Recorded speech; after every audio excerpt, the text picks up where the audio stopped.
Class 10th का है NCERT 8वां chapter आनुवंशिकता। क्या जीव पूर्णतः अपनी प्रकृति का सृजन करते हैं? कोई भी जीव ऐसे अपनी प्रकृति के कारण सृजन में बढ़ता है कोई भी जीव।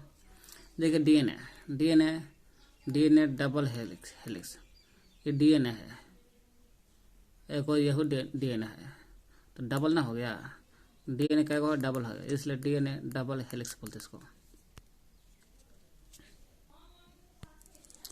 डीऑक्सी राइबोज न्यूक्लिक अम्ल, डीऑक्सी राइबोज न्यूक्लिक अम्ल, यह डीएनए का गुणसूत्र में ही डीएनए होता है। ये डीएनए जो है डीऑक्सी राइबोज न्यूक्लिक अम्ल या एसिड, इस शर्करा 3 चीज से मिलकर बनल है। शर्करा डीऑक्सी राइबोज, शर्करा को कहते हैं डीऑक्सी राइबोज वही डीऑक्सी राइबोज शर्करा। दूसरा है नाइट्रोजिनस के आधार से बनल है। तीसरा है फास्फोरिक अम्ल को बोलते हैं हम लोग H3PO4 फास्फोरिक अम्ल H3PO4। तो डीएनए 3 प्रकार से चीज से बनल है। पहला शर्करा को कहते हैं शुगर इंग्लिश में, हिंदी में या डीऑक्सी राइबोज कहते हैं, इससे बनल है। दूसरा नाइट्रोजनस आधार को कहते प्यूरिन और पिरिमिडिन से बनल है। नाइट्रोजन भी 2 चीज से, प्यूरिन और पिरिमिडिन, और प्यूरिन भी 2 प्रकार से, एडिनिन ए से एडिनिन प्यूरिन, जी से ग्वानिन प्यूरिन। पिरिमिडिन भी 2 प्रकार से बनल है, cytosine C thymine T. Pyrimidine से बनल है, पिरामिड भी 2 प्रकार से, साइटोसिन सी और थायमिन टी से बनल है। नाइट्रोजन कौन कौन हुआ? प्यूरिन भी एडिनिन ए ग्वानिन जी, पिरिमिडिन भी साइटोसिन सी थायमिन टी। तीसरा है फास्फोरिक अम्ल को बोलते हैं H3PO4। फिर हो गया, ये तीनों से बनल है डीएनए। विभिन्नता इसी कारण होता है, डीएनए कारण विभिन्नता होता है। कोई भी जीव में, शरीर में, अंतर में, गुण में अंतर होता है, विभिन्नता होता है डीएनए कारण। यही डीएनए मिलता है आपको गुणसूत्र में पाया जाता है। डीएनए कहाँ पाया जाता है? गुणसूत्र में। ये डीएनए कहाँ मिलेगा? गुणसूत्र में। गुणसूत्र ऐसा होता है, यही गुणसूत्र में खोलिएगा, बड़ा करके देखिएगा तो ऐसा दिखाई देगा, धागे जैसा होता है गुणसूत्र। अलैंगिक जनन देखते हैं। अलैंगिक जनन मतलब कि लैंग में लांग जगह लिंग होता है, में नहीं जगह लिंग नहीं होता, यानी कि लैंगिक माने असेक्सुअल, जिसमें सेक्सुअल होता है, जिसको सेक्स ऑर्गन बोलते हैं, सेक्स ऑर्गन। लैगिंग अंग होता है, माने अब्सेंट, इस एब्सेंट होता है, यानी लिंग नहीं रहता, एब्सेंट। अलैंगिक असेक्सुअल रिप्रोडक्शन क्या है? यह एक जनक भाग लेता है, एक जनक भाग लेता है। अब एक जीव से दूसरे जीव का जन्म होता है। जब एक जीव होता है तो एक जीव से दूसरा जीव जन्म भी होता है। एक जनक होगा, अब एक ही जीव से एक दूसरे जीव का जन्म रहता है, दूसरा जीव इसमें आने की जरूरत नहीं है। एक जीव रहेगा, वही जीव से सिंगल आदमी से ही दूसरा जीव जन्म लेगा। लैंगिक अंग अनुपस्थित होता है, और लैंगिक अंग भी नहीं रहता है, युग्मक का निर्माण नहीं होता। लैंगिक अंग नहीं रहता है और लैंगिक अंग नहीं रहेगा तो जाहिर पर लिंग नहीं रहेगा तो युग्मक कहाँ से बनेगा, इसलिए युग्मक का निर्माण नहीं होता है और सरल प्रक्रिया होता है। इसलिए सरल प्रक्रिया से यह दूसरा जीव जन्म लेता है। इसमें क्या कहते हैं? एक जनक भाग लेता है, एक जीव से दूसरे जीव का जन्म होता है, लैंगिक अंग का अनुपस्थिति होता है, इसलिए युग्मक का निर्माण भी नहीं होता है, इसलिए सरल प्रक्रिया से युग्मक का निर्माण नहीं होता है। एक जीव से दूसरे जीव का जन्म सरल प्रक्रिया से होता है। तो अलैंगिक जनन के प्रकार देखते हैं, कितना होता है अलैंगिक जनन के प्रकार। अलैंगिक जनन के प्रकार विखंडन विधि, जिसको फिजन बोलते हैं, खंडन विखंडन, अब बी कट जाएगा तो खंडन, मुकुलन, पुनरुद्भवन बीजाणुओं के द्वारा। विखंडन, खंडन, मुकुलन, पुनरुद्भवन बीजाणु के द्वारा होता है। विखंडन से होता है, दो प्रकार का विखंडन में टूटता है, एक द्विविखंडन, बहुविखंडन। दो को बोलते हैं बाइनरी फिजन, बहु बोलते हैं मल्टीपल फिजन। खंडन नहीं, मुकुलन, बाह्य मुकुलन, आंतरिक मुकुलन। तो बाह्य मुकुलन, आंतरिक मुकुलन होता है। मुकुलन भी दो भाग में बढ़ जाता है। पुनरुद्भवन तो नहीं देखा है, लेकिन बीजाणु के द्वारा। बीजाणु, चल बीजाणु, अचल बीजाणु, और चल है तो गतिशील रहेगा बीजाणु। तो अलैंगिक जनन हम लोग जनक की वह विधि जिसमें केवल एक जनक भाग लेता है। इस प्रक्रिया में युग्मक की अनुपस्थिति, युग्मक नहीं रहता है, युग्मक अनुपस्थिति रहता है। उपस्थित युग्मक की उपस्थिति अथवा अनुपस्थिति में नए जीव का निर्माण होता है। युग्मक उपस्थिति रहेगा तब पर भी, और न भी रहेगा तब पर भी जीव का नया जीव बन जाता है अलैंगिक में। इसकी विशेषता ही है एक जनक विधि से भाग लेता है। इसमें एक जनक विधि भाग होता है, अपने जनक से समांतर रखता है, और जैसा रहेगा माता रहेगा उसने ही बेटा जन्म लेगा, समानता होगा। यानी कि अपने जनक से समांतर रखता है। प्राय युग्मकों का निर्माण नहीं होता, युग्मक नहीं बनेगा। युग्मक उपस्थिति अथवा अनुपस्थिति में नए जीव का निर्माण होता है। तो यहाँ कह रहा है उपस्थिति तो कम रहता है, लेकिन युग्मक का अनुपस्थिति कम होता है। प्राय युग्मक का निर्माण नहीं होता है। इसलिए जब युग्मक का निर्माण नहीं होगा, निषेचन भी नहीं होगा। जब निषेचन नहीं होगा तो सरल प्रक्रिया से जीव का निर्माण होता है। सरल प्रक्रिया से जीव का निर्माण होगा। और समसूत्री विभाजन होता है कि नहीं, तो अलैंगिक जनन में समसूत्री का विभाजन हो जाता है। एक जनक विधि है, अपने जनक से समांतर रखता है। प्राय युग्मक का निर्माण नहीं होता है, निषेचन भी नहीं होता, और निषेचन नहीं होगा तो सरल प्रक्रिया है से जीव का निर्माण होगा और समसूत्री विभाजन हो जाता है। अलैंगिक जनन के प्रकार में पहला हम लोग देखे थे विखंडन, तब खंडन, मुकुलन, है ना। उसी तरह से पहले विखंडन देखते हैं। विखंडन में दो भाग में बढ़ जाता है, द्विखंडन और बहुखंडन। द्विखंडन भी सरल विधि से, अनुप्रस्थ विधि से, अनुदैर्घ्य विधि से बढ़ जाता है। द्विविखंडन में सरल, अनुप्रस्थ, अनुदैर्घ्य, और बहुविखंडन भी बढ़ जाता है। प्लाज्मोडियम, गोनोरिया, मलेरिया परजीवी। प्लाज्मोडियम मलेरिया परजीवी कारण होता है, ये बहुविखंडन होता है इसमें। तो विखंडन हो गया, द्विखंडन में एक जीव रहेगा, एक जीव से दो जीव का निर्माण हो जाता है, इसलिए द्विखंडन, दो जीव का निर्माण। और बहुखंड में एक जीव से दो से अधिक जीव निर्माण होगा, तो दो से अधिक जीव का निर्माण होना बहुविखंडन कहलाता है। द्विखंडन सरल, अनुपस्थित, अनुदैर्घ्य में बढ़ जाता है। बहुविखंडन प्लाज्मोडियम में बढ़ जाता है, जब मलेरिया परजीवी कारण होता है। बहुविखंडन है जो एक जीव से दो से अधिक जीव का निर्माण होता है।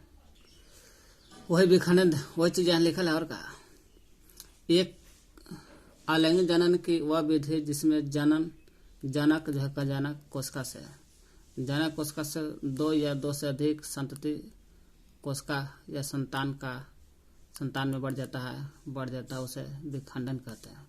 दो या दो से अधिक संतति संतान के निर्माण में या कोशिका के भाग में बढ़ जाता है, उसे विखंडन कहते हैं। विखंडन दो प्रकार का होता है, द्विखंडन, बहुविखंडन। दो विखंडन में दो या दो से अधिक जीव निर्माण होता है एक जनक कोशिका से। अब बहुविखंडन से एक कोशिका, जनक कोशिका से दो से अधिक जीव का निर्माण होता है। द्विखंडन में वही द्विखंडन यहाँ लिखल है जो एक जीव से दो या दो से अधिक समान भाग में बढ़ जाता है। एक जनक कोशिका दो समान भाग में बढ़ जाती है तथा प्रत्येक संतति पोषण प्राप्त कर वयस्क बन जाता है। उदाहरण के अमीबा, इगुलिना, पैरामीशियम। अमीबा हो गया, इगुलिना, पैरामीशियम। अमीबा, इगुलिना, पैरामीशियम, ये सब द्विविखंडन है। द्विविखंडन के भी प्रकार है, सरल द्विविखंडन, है ना। अनुदैर्घ्य में, अनुप्रस्थ में बढ़ जाता है द्विखंडन। पीछे देखें एग्जाम्पल एक याद कर लेना है, अमीबा, इगुलिना, पैरामीशियम, द्विखंडन है। द्विविखंडन। तो हम लोग द्विविखंडन का भाग सरल, अनुदैर्ध्य, अनुप्रस्थ। तो इसका एग्जाम्पल देखते हैं सरल, अनुदैर्ध्य, अनुप्रस्थ के। अगला है सरल, वही पहले सरल द्विविखंडन देखते हैं। इसका विभाजन का तल एक निश्चित नहीं होता। सरल में विभाजन में इसका विभाजन निश्चित नहीं होता, कैसे होगा, इसलिए इसे अनियमित द्विविखंडन भी कहते हैं। सरल को क्या बोलते हैं, इसका विभाजन निश्चित नहीं होता है, इसलिए सरल को अनियमित द्विविखंडन भी कहते हैं। जैसे अमीबा का सरल विभाजन है, क्योंकि अमीबा का विभाजन निश्चित नहीं है, अनियमित होता है, इसलिए अनियमित द्विविखंडन भी बोलते हैं अमीबा हो गया जहाँ पर सरल के। अनुदैर्ध्य द्विविखंडन यह है, इसका विभाजन का तल शरीर के अनुलंब अक्ष पर होता है। अनुलंब अक्ष मतलब क्या, इससे अनुलंब अक्ष के अनुसार होता है, इसलिए इधर इधर भाग बढ़ जाता है, एक इधर बढ़ गया, इसलिए यह अनुलंब अक्ष के समान रूप से शरीर बढ़ता है, इसलिए इसका अनुदैर्ध्य बोलते हैं। अनुदैर्ध्य जैसे लेशमानिया हो गया अनुदैर्ध्य द्विविखंडन का एग्जाम्पल। लेशमानिया किसका हो गया, अनुदैर्ध्य का। अगला है द्विविखंडन का तीसरा भाग है अनुप्रस्थ। इसका शरीर अनुप्रस्थ अक्ष पर होता है विभाजन के समय। अनुप्रस्थ मतलब एकदम सीधा। देखिए केंद्र है, दो भाग बटा केंद्र, तो एक ऊपर एक नीचे जाएगा, यानी कि देखिए ऊपर टूटने लगा, एक नीचे टूटने लगा। इसे नीचे केंद्र देखे, केंद्र बटने लगा, तो ऊपर नीचे भाग टूटने लगा, देखिए गोल होने लगा, टूटने लगा, अलग हो गया। तो यह अनुप्रस्थ अक्ष पर टूटता है, इसलिए अनुप्रस्थ द्विविखंडन कहते हैं। जैसे पैरामीशियम द्विविखंडन में है, लेकिन पैरामीशियम हो गया अनुप्रस्थ द्विविखंडन। द्विविखंडन पढ़ लिया, अब चलते हैं बहुविखंडन देखते हैं। बहुविखंडन जैसे मलेरिया पर जो आता है बहुविखंडन में। देखिए बहुविखंडन कहाँ से है। बहुविखंडन के अंतर्गत एक जनक कोशिका से दो या दो से अधिक संतति माने संतान का जन्म होता है, कोशिका का जन्म होता है। अतः विखंडन की इस विधि को बहुविखंडन कहते हैं। जैसे प्लाज्मोडियम मलेरिया परजीवी, मलेरिया रोग उत्पन्न करना। प्लाज्मोडियम हो गया, प्लाज्मोडियम मतलब कि मलेरिया परजीवी है। प्लाज्मोडियम मलेरिया परजीवी है जो मलेरिया रोग उत्पन्न करता है। ये क्या करता है, देखिए प्लाज्मोडियम का बहुविखंडन। ये प्लाज्मोडियम है, ऊपरी तल है, अंदर एक कोशिका से देखिए बहुत सारा निकल गया, जीव का निर्माण हो गया। ये इसलिए प्लाज्मोडियम मलेरिया परजीवी जो है, इसी से मलेरिया रोग फैलता है। इसी से प्लाज्मोडियम से मलेरिया रोग फैलता है। जैसे एगो से टूटा, एगो केंद्र टूटा तो देखो धीरे धीरे टूट गया प्लाज्मोडियम, और अंदर ही टूट गया, फिर आगे चल कर फैल जाएगा, फिर भी एगो केंद्र से बहुत सारा टूट जाएगा, जीव का निर्माण करेगा। इसलिए मलेरिया परजीवी जो है प्लाज्मोडियम के कारण मलेरिया रोग भी होता है। बहुविखंडन का एग्जाम्पल है ये। खंडन क्या है, खंडन अलैंगिक जनन का दूसरा भाग है खंडन विधि। विखंडन देख दिए, अब खंडन देखते हैं। इसमें क्या होता है, अलैंगिक जनन की इस विधि में जनक जीव के शरीर से एक या एक से अधिक खंड टूट करके अलग हो जाता है। एगो से अधिक भाग में टूट कर अलग हो जाता है। इसको है ना, एगो टूटा भाग में एक से अधिक भाग में टूट जाए, एक या अधिक खंड टूट करके अलग हो जाता है। एवं प्रत्येक खंड एगो खंड और नए जीव के रूप में विकसित है। यही एक नया जीव बनेगा, यह भी नया जीव बनेगा, इसी को कहते हैं खंडन। उदाहरण के निम्न श्रेणी का पादप खंडन के एग्जाम्पल, जैसे शैवाल, अस्पाइरो गैरा खंडन विधि का एग्जाम्पल है। अगला अलैंगिक जनन का भाग है तीसरा मुकुलन विधि। मुकुलन विधि से कहा होता है कि जीव के जो शरीर है, जीव के शरीर की सतह पर कोशिकाओं के नियमित विभाजन के कारण, नियमित रूप से विभाजन होता है कोशिका के कारण, नियमित विभाजन के कारण एक स्थान पर उभार विकसित होता है। एक के स्थान पर उभार होगा जिससे अतिवृद्धि या कलिका का निर्माण होता है। अतिवृद्धि या कलिका का निर्माण होता है जिसे मुकुल कहते हैं। मुकुल जीव के शरीर के सतह पर कोशिका के नियमित विभाजन होता है और नियमित विभाजन के कारण एक स्थान पर उभार विकसित होगा और उभार विकसित होगा।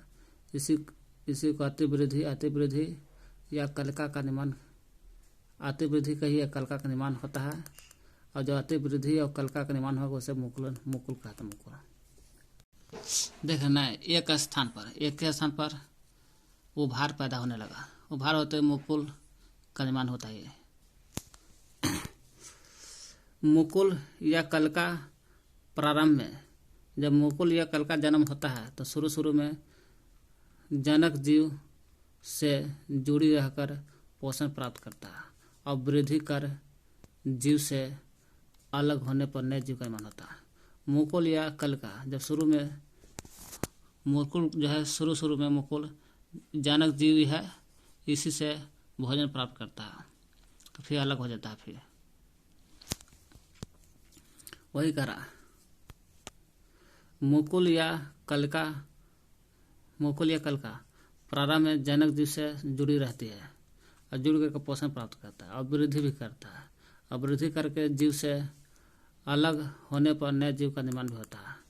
यही मुकुल जो है मुकुलन ये मुकुल है। मुकुलन के प्रकार देखा जाए, मुकुलन के प्रकार दो प्रकार से है, बाह्य मुकुलन, आंतरिक मुकुलन। बाह्य मुकुलन के एग्जाम्पल हो गया हाइड्रा ईस्ट। हाइड्रा भी ईस्ट भी बाह्य मुकुलन से दिखाई देगा अलग होते हुए। जैसे बाह्य मुकुलन हो गया हाइड्रा में मुकुलन, देखना बाह्य मुकुलन हो गया, ईस्ट भी आता है।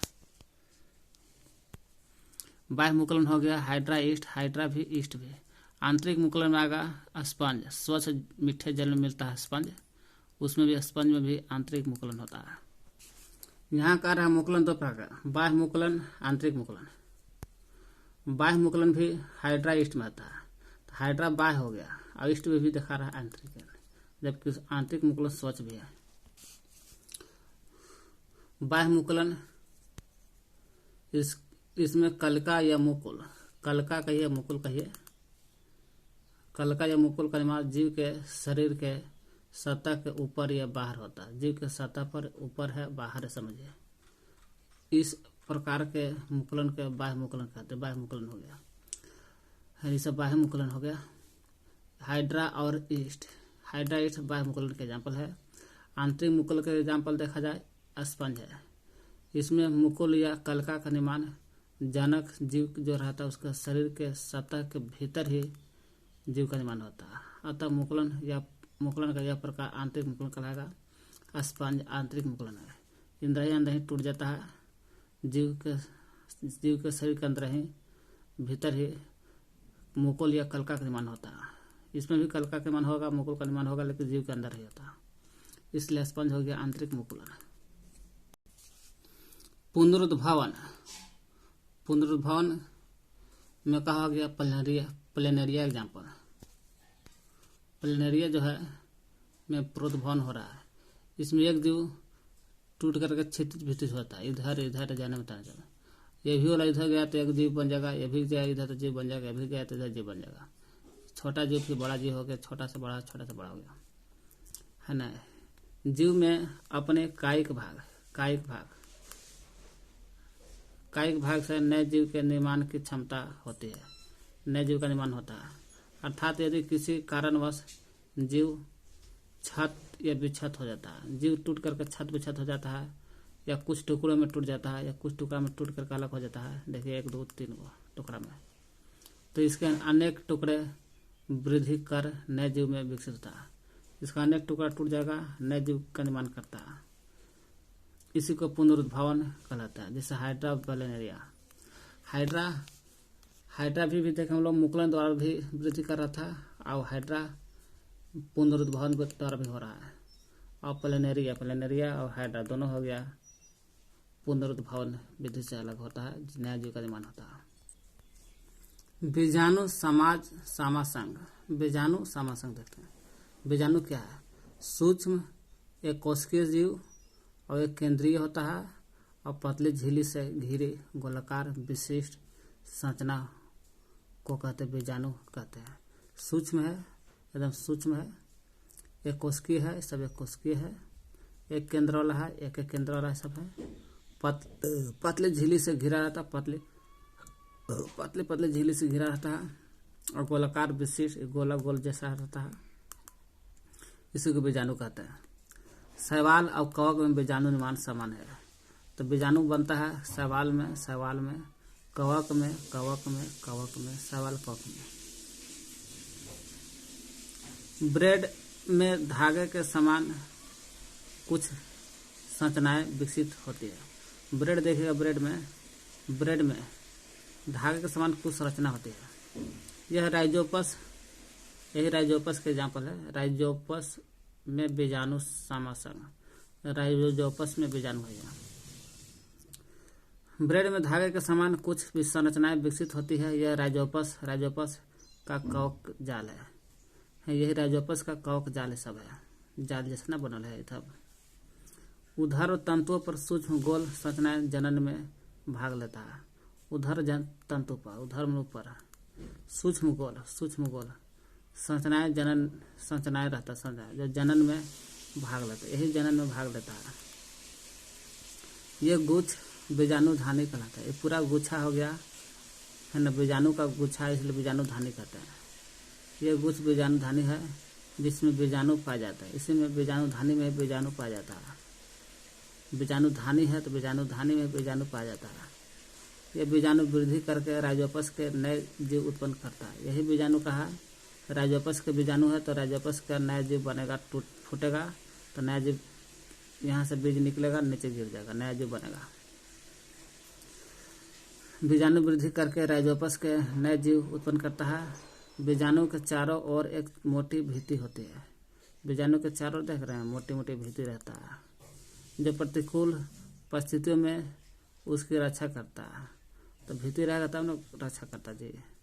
और नम सतह के संपर्क में आने पर यह वृद्धि करने लगता है, और नमी के सतह पर जाएगा तो जाहिर सी बात है नया जीव जन्म लेता है। राइजोपस हो गया बीजाणु संघ का एग्जाम्पल। बीजाणु भी दो प्रकार का होता है। यहाँ से जब फट के गिरेगा बीचा तो बीजाणु दो प्रकार का होता है, चल बीजाणु और अचल बीजाणु। बीजाणुओं के प्रकार। तो बीजाणु के प्रकार देखिएगा, एगो चल बीजाणु, एगो अचल बीजाणु। चल बीजाणु और अचल बीजाणु के प्रकार है। चल बीजाणु को गतिशील होता है क्योंकि इसमें कासाब पॉलीजिला होता है। पॉलीजिला कासाब पॉलीजिला होता है। उदाहरण के लिए क्लैमाइडोमोनास शैवाल, यही हो गया क्लैमाइडोमोनास शैवाल।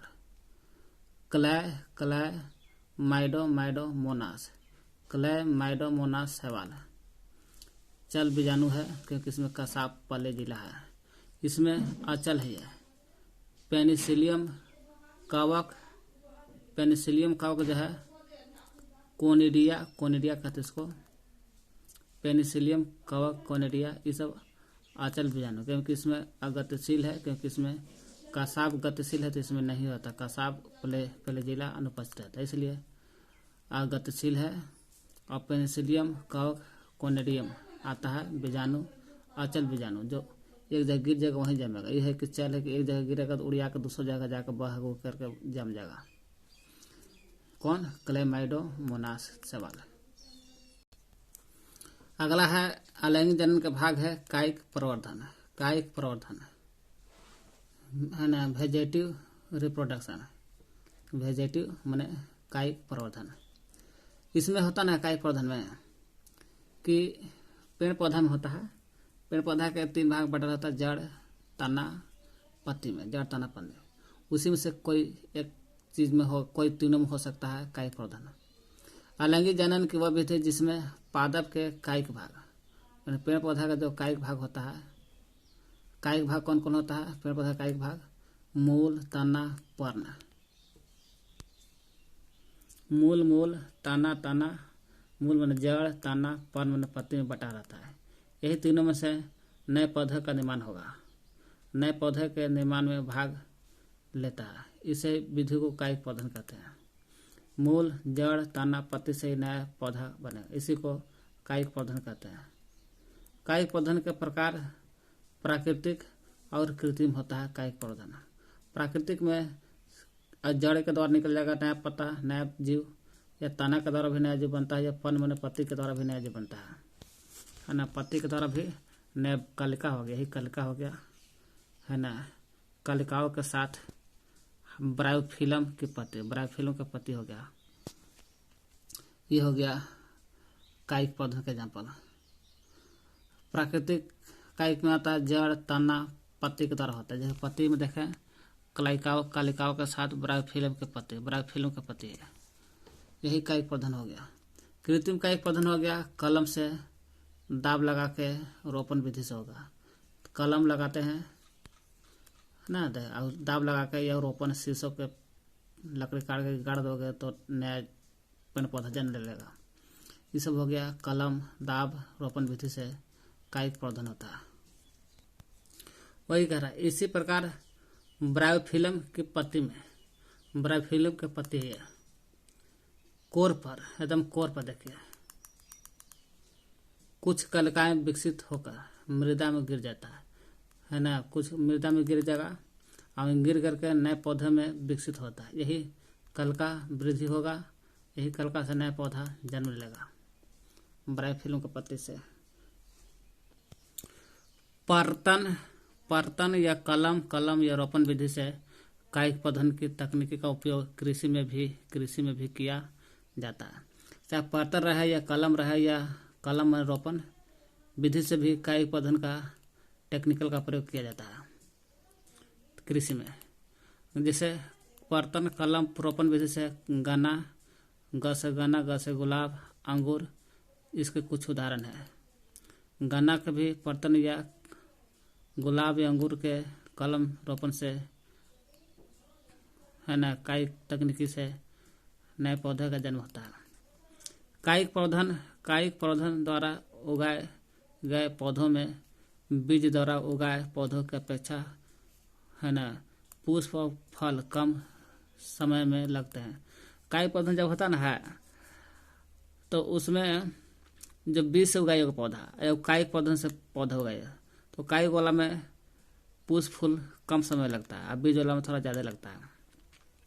यह पद्धति केला, संतरा, गुलाब, चमेली जैसे उन पौधों को उगाने के लिए उपयोगी है जो बीज उत्पन्न करने में क्षमता खो देते हैं।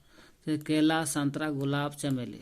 केला, संतरा, गुलाब, चमेली, सब क्या है ना। गन्ना, गुलाब, अंगूर जो भी रहेगा सब उगाने में फायदा है कायिक विधि से, क्योंकि लोगों में बीज की क्षमता कम होता है।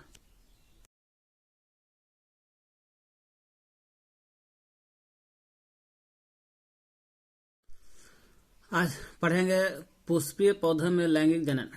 फूल वाला पौधा में कैसा लैंगिक जनन होता है। अलैंगिक जनन पढ़ चुके हैं, अब लैंगिक जनन पढ़ेंगे। पुष्प पौधा में स्वपरागन, परपरागन क्या होता है उसके बारे में पढ़ेंगे। तो हम लोग पुष्पीय पौधे में लैंगिक जनन पहले पढ़ेंगे कि फूल वाला पौधा में कैसे लैंगिक होता है। तो फूलों के भाग समझ लीजिए। फूलों के भाग होता है 4। बाह्य दल, कैलिक्स बोलते हैं, कैलिक्स बाह्य दल। एगो दल खाली होता है, दल। बाह्य काट दिएगा दल बच जाएगा, तो बाह्य दल की जगह दल हो गया। कैरोला दल। पुकेसर, एंड्रोइसियम पुकेसर हो गया। स्त्री केसर। बाह्य दल, पुकेसर, स्त्री केसर, ये सब फूल के भाग है।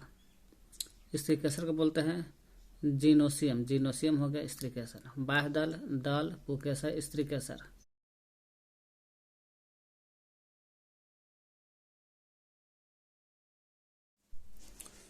पुष्प की अनुदैर्ध्य काट। तो पुष्प के 4 भाग में पहले हम लोग देखें फूलों के भाग। बाह्य दल कौन कौन, तो ये जो देख रहे हैं पूरा ये सब ये बाह्य दल है। बाह्य दल जो बाहरी भाग है, फिर दल होता है। दल दल पर अनेक प्रकार का होता है दल। ये जो दल देख रहे हैं ये वाला बाहरी वाला, ये दल कहते हैं इसको, दल। फिर आता है पुंकेसर। पुंकेसर पु से पुंकेसर, पु से पुरुष, पुरुष में रहता है नर पुरुष, नर पुष्प। पुंकेसर दो भाग में बढ़ जाता है, यही पुंकेसर है, ये पूरा पुंकेसर है। ये है स्त्री केसर, स्त्री केसर ये वाला है। पुंकेसर दो भाग में बढ़ जाता है। ऊपर वाला के भाग को पुंकेसर को पराग कोष कहते हैं, ऊपर वाला का पराग कोष। नीचे वाला जो तंतु है इसको बोलते हैं पुतंतु, पुतंतु। दोनों मिल जाएगा तो पूरा हो जाएगा पुंकेसर। ये हो गया स्त्री केसर। स्त्री केसर 3 भाग में बढ़ जाता है। ऊपर वाला जो भाग रहेगा वर्तिकाग्र, ऊपर वाला वर्तिकाग्र, और नीचे वाला जो रहता है वर्तिका, इसमें रहता है पुतंतु, इसमें रहता है वर्तिका। ये नीचे जो आता है ये वाला भाग ये अंडाशय है, अंडाशय। वर्तिकाग्र, वर्तिका, वर्तिका, अंडाशय, यही 3 भाग बढ़ जाता है स्त्री केसर। तो पुंकेसर पराग कौन पुतंतु में जाकर बढ़ गया है,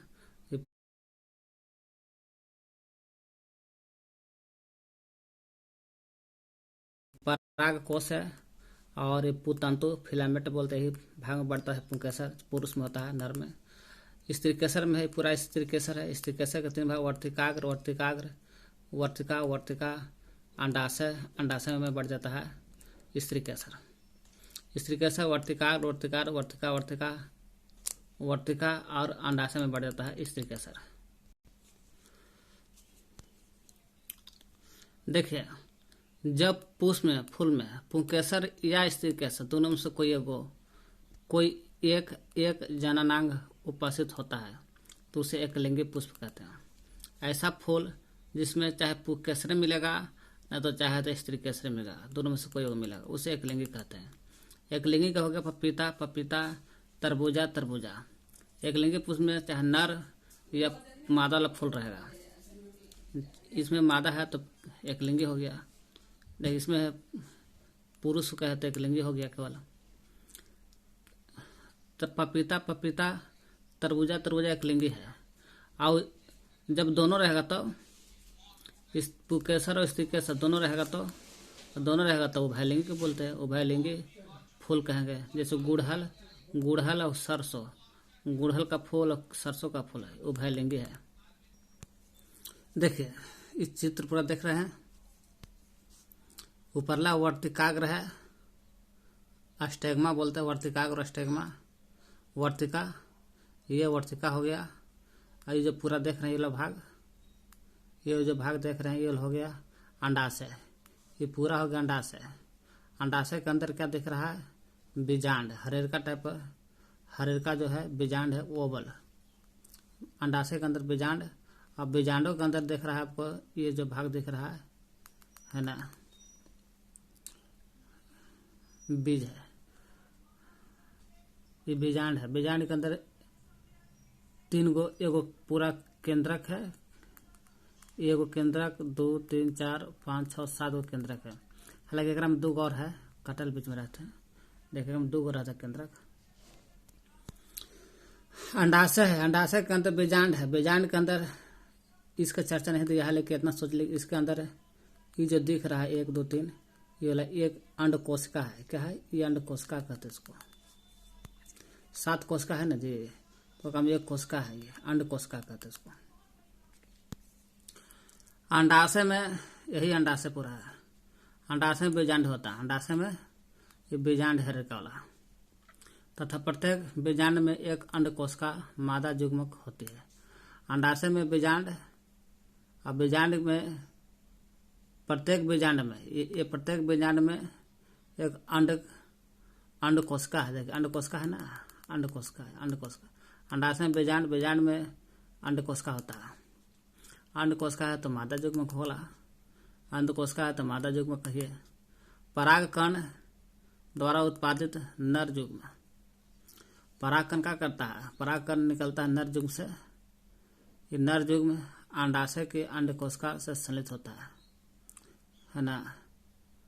परागकण क्या करता है, अंडाशय के अंडकोशिका से टक्कर खाता है दोनों, और संलयित होता है दोनों अंडकोशिका परागकण। तो जाहिर सी बात है जनन कोशिका होगा। जनन कोशिका के युग्म को निषेचन कहेंगे। फर्टिलाइजेशन में निषेचन हो गया। अब निषेचन से ही युग्मनज बनता है। निषेचन से क्या बनता है, युग्मनज बनता है ना। निषेचन से जो संरचना बनता है उसे युग्मनज कहते हैं। यही युग्मनज बनता है जिसमें नए पौधों में विकसित होने की क्षमता होती है। यही युग्मनज, निषेचन से युग्मनज से नया पौधा विकसित होता है। देखिए यहाँ पे क्या कर रहा है, ये पूरा फिगर समझिए। ये फिगर यहाँ देवल है, ये परागकण है। ये क्या है, परागकण है। ये वर्तिकाग्र है, ये वर्तिकाग्र होगा। ये नर युग्मक हो गया। यहाँ से देखिए परागकण है, परागकण से निकल रहा है नर युग्मक। परागकण से क्या निकल रहा है, परागकोश है। परागकोश के अंदर परागकण है। यही परागकण निकल रहा है। देखिए परागकण से निकल रखा जी नर युग्मक। नर युग्मक निकलता है परागकण से। तो नर युग्मक निकला, यही नर युग्मक आते हैं तो यहाँ देखिए गोल है ना, आगा इसको बोलते हैं हम लोग परागकण है। तो परागकण नलिका है। परागकण नलिका से नर युग्म निकलेगा। यही नर युग्म परागकण नलिका से होते हुए जाएगा अंडाशय से मिलेगा। इसी में अंडाशय 3 गो ऊपर, 3 गो 6 गो और 2 गो 8 गो रहता अंदर। यही अंडाशय 8 गो, यही अंडाशय से मिलेगा, है ना। ये अंडाशय में मादा युग्म हो गया। ये पूरा मादा युग्म का निर्माण करेगा। ये पूरा अंडाशय है। अंडाशय के अंदर बीजांड है। बीजांड के अंदर अंडकोशिका है। यही जब नर युग्म आएगा तो अंडाशय से मिलेगा। तो अंडाशय में से मिल गया तो मादा युग्मक यहाँ पर है तो निषेचन कहलाएगा। और का वर्तिकाग्र पर परागकणों का अंकुरन, वही यहाँ कह रहा है। ये परागकण है, परागकोश है। परागकोश के अंदर परागकण है। यही परागकण आया परागकण नलिका से। ये वर्तिकाग्र है। परागकण से नर युग्म आएगा। जब नर युग्म आएगा, ये नर युग्म आया तो यहाँ अंडकोशिका से मिल गया। अंडकोशिका से मिल गया तो हम लोग कहते हैं कि निषेचन हो गया। नर कोशिका, नर युग्म और मादा कोशिका के मिलने से, जो दोनों के मिलने से जो बनता है उसे युग्मनज कहते हैं। युग्मनक। यही अंड कोशिका को मादा है। अंडा मादा में रहता है, इसे मादा युग्मक है। अंड कोशिका को मादा युग्मक कहते हैं और नर कोशिका को नर युग्मक कहेंगे। यही मादा युग्मक अंड कोशिका हो गया, नर युग्मक, यह दोनों मिलेगा तो फर्टिलाइजर निषेचन होगा। नर युग्मक, नर कोशिका और मादा कोशिका दोनों के मिलने से जो कोशिका बनता है उसको कहते हैं युग्मनज कहते हैं। युग्मनज में अनेक विभाजन होता है। जब युग्मनज बन जाएगा माता पिता के मिलने से तो बहुत सारा विभाजन होता है युग्मनज में। अब विभाजन होता है तो बीजांड में भ्रूण विकसित होता है। बीजांड में क्या होगा, फिर भ्रूण विकसित हो जाता है। यही चीज लिखल होगा यहाँ पर।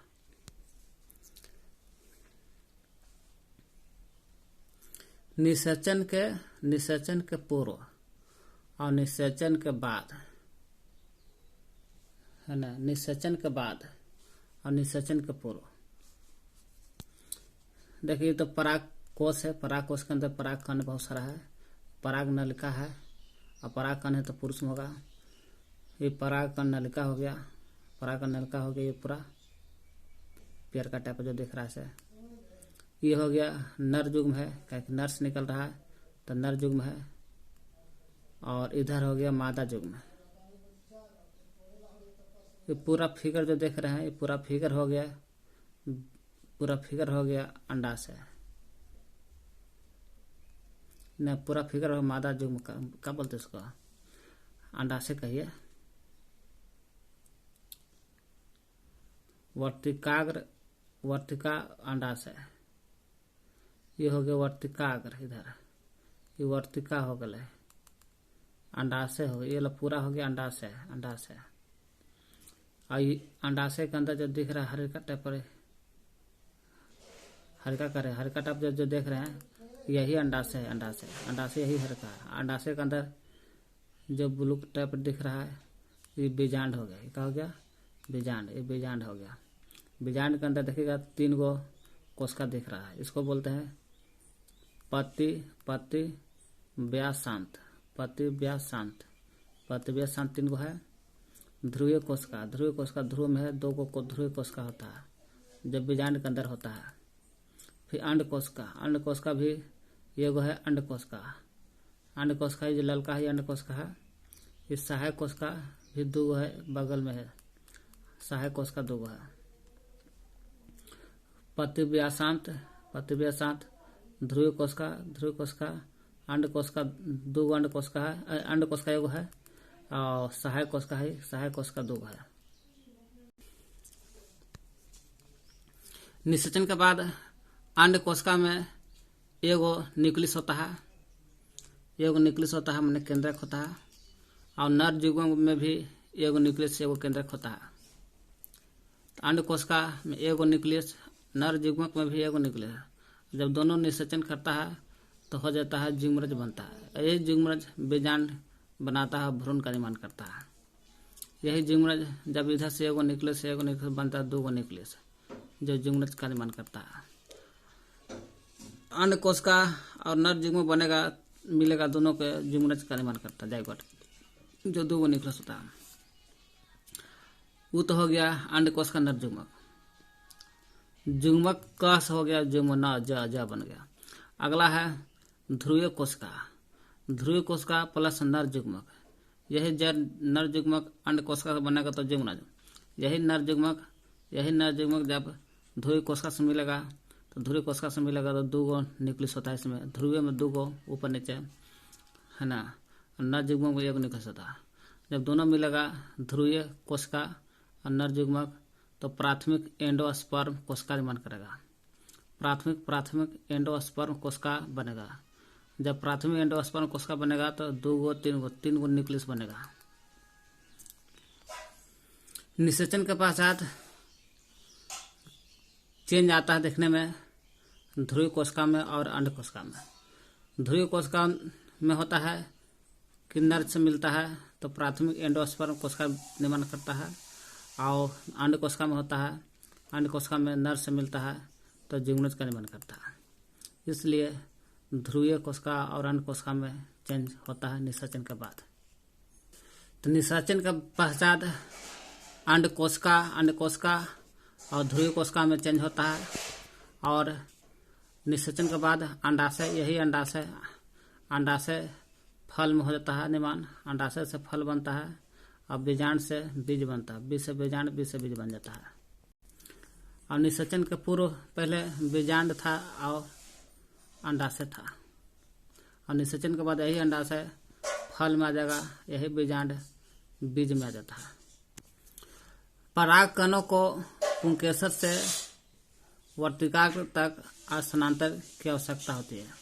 पराग कण को जो रहता है पुरुष में, पराग कोश में पराग कण होता है। यही पराग कण पुंकेसर से वर्तिकाग्र तक स्थानांतर होता है। पुंकेसर से कहा जाता है पराग कण वर्तिकाग्र तक जाती है। यही पराग कण का यह स्थानांतर उसी पुष्प के वर्तिका पर होता है तो यह 100 पराग कण अगर पुंकेसर से वर्तिकाग्र तक जाता है तो उससे 100 परागण वही फूल होगा तो है ना। वही फूल मतलब का वो एक में रहेगा नर पुष्प, एक में रहेगा मादा पुष्प। उभयलिंगी वाला में एग्जाम्पल हो जाएगा, उभयलिंगी हो जाएगा गुड़हल और तोरी यानी कि सरसों में होता है 100 परागण। और पर परागण होता है एक लिंगी में, पपीता उपता में होता है। तो एक लिंगी पुष्प में होता है पर परागण। पर परागण का मतलब कि जब परंतु एक पुष्प के परागण दूसरा के फूल के पर स्थानांतरित होता है परागण। अगर परागण वही फूल पर पुंकेसर से वर्तिकाग्र तक जाता है तो 100 परागण। और वही परागण अगर एक फूल का परागण दूसरे फूल के वर्तिकाग्र से होते हुए पुंकेसर से होते हुए वर्तिकाग्र तक जाएगा, पर परागण कहते हैं। यह पुष्प से दूसरे पुष्प तक परागणों का यह स्थानांतर वायु से भी, जल से या प्राणी से भी हो सकता है। स्थानांतरण परागण वायु, जल, प्राणी से जीव जंतु से भी स्थानांतर होता है। और परागण एक लिंगी पुष्प में फूल में होता है। बीजांड से कठोर आवरण विकसित होता है। यही बीजांड से कठोर आवरण निकलता है, यह बीज में कन्वर्ट होता है। बीजांड से कठोर आवरण विकसित होकर के बीज में कन्वर्ट होता है। अंडाशय तीव्रता से वृद्धि करके फल में बनता है। इस अंतराल में बाह्य दल देखे रहे, पंखुड़ी भी देखे, पंखुड़ी, पुंकेसर, वर्तिकाग्र प्राय मुरझा कर गिर जाता है। जब बीजांड से बीज बन जाएगा और अंडाशय से फूल बनेगा तो बाह्य दल, पंखुड़ी, पुंकेसर, वर्तिकाग्र सब मुरझा कर गिर जाता है। बीज में यही बीज में भावी पौधा भ्रूण होता है। बीज में ही पौधा या भ्रूण होता है, जो उपयुक्त परिस्थिति में, माने एक ऐसा परिस्थिति मिलेगा कि नवोद्भिद में विकसित हो जाता है। इस प्रकार में अंकुरण होता है। यही बीज पौधा भ्रूण होता है। बीज में परिस्थिति के अनुसार नया पौधा निकलता है और विकसित होकर के अंकुरण बन जाता है। यही अंकुरण कहते हैं इसको। प्रांकुर, भावी प्रो, मूलांकुर, भावी जड़, बीजपत्र, खाद्य समग्र।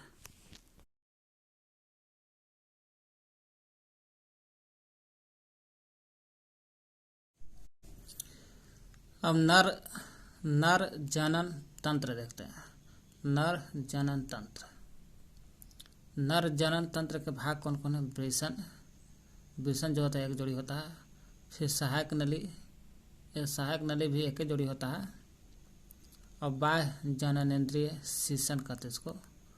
बाह्य जननेंद्रिय मैंने शीशन कहते हैं, पेनिस इंग्लिश में। एक होता है सहायक ग्रंथियां होता है। सहायक नलिका एक जोड़ी होता है। उसी तरह से सहायक ग्रंथि भी होता है इसका। तो इस तरह से वृषण एक जोड़ी है, एक जोड़ी वृषण है, क्योंकि यहाँ दो को एक जोड़ी हो गया। सहायक नलिकाएं एक जोड़ी रहता है। ये जो नली के समान है ये सहायक नली है, ये भी एक जोड़ी है। दो को हो गया तो एक जोड़ी ना हो गया। अगला है बाह्य जननेंद्रिय शीशन, जिसको पेनिस बोलते हैं। ये शीशन है बाहरी में, ये शीशन हो गया। बाह्य जननेंद्रिय इसी को बोलते हैं, शीशन है पेनिस। सहायक ग्रंथियां, सब ग्रंथि हो गया सहायक ग्रंथियां। तो इस तरह से देखा जाए तो वृषण एक जोड़ी है। वृषण भी कई भाग में बटा है।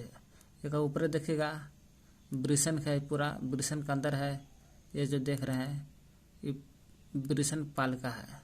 वृषण का अंदर है तो वृषण पालिका है, वृषण पालिका। और ऊपर आइएगा जाल ऐसा दिख रहा है, जाल ऐसा। तो वृषण के अंदर जो जाल है उसको वृषण जालिका कहते हैं, वृषण जालिका है। और ऊपर चढ़िएगा तो ये आपको देखेगा शुक्रवाहिनी। क्या है? शुक्रवाहिका है। ये शुक्रवाहिका यहाँ पर है। पूरा हो गया वृषण के अंदर वृषण पालिका है, वृषण पालिका का वृषण जालिका है और शुक्रवाहिका है, शुक्रवाहिका। फिर ये आपको जो देख रहा है टेढ़े मेढ़े है ना, ये हो गया आपको एगो सबसे ऊपर जो है ना, सबसे ऊपर है वृषण का सबसे ऊपर आधे वृषण बोलते हैं। शुक्रवाहिका का ऊपर आधे वृषण माने वृषण का अंदर वृषण पालिका, फिर जालिका, शुक्रवाहिका के ऊपर आधे वृषण है। ये जो देख रहे हैं आप शुक्रवाहक है। ये भी शुक्रवाहक है, जिसको सहायक ग्रंथियां बोलते हैं। सहायक नालिका एक जोड़ी है। यही सहायक नालिका में एक शुक्रवाहक है। ये जो देख रहे हैं ये दोनों आपको मूत्रवाहिनी है। मूत्रवाहिनी है। और मूत्रवाहिनी कहाँ से निकलता है? ये जो देख रहे हैं ब्लैडर है, मूत्राशय, जहाँ मूत्र जमा यही होता है मूत्राशय में। यही मूत्राशय से निकलता है मूत्रवाहिनी। ये मूत्रवाहिनी है। इस तरह से नर जनन तंत्र का परिभाषा देंगे। जनन कोशिका, जो जनन कोशिका है उत्पादित करने वाले अंग है। और जनन कोशिकाओं को निषेचन के स्थान तक पहुंचाने वाले अंग संयुक्त रूप से नर जनन तंत्र कहलाता है। देखिए, वृषण हो गया, सहायक नलिका हो गया जिसके अंदर बहुत सारा रहता है, बाह्य जननेंद्रिय अथा जिसको कहते हैं शीशन कह रहे थे, सहायक ग्रंथियां ये जनन तंत्र के भाग है नर के। देखिए,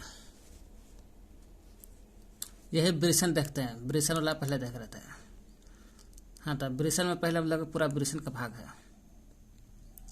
ऊपर जो भाग दिख रहा है, ऊपर वाला काला, ऊपर जो है आपकी वृषण कोश है। क्या है?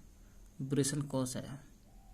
ये आपको क्या है? वृषण कोश है। ये क्या है? वृषण कोश।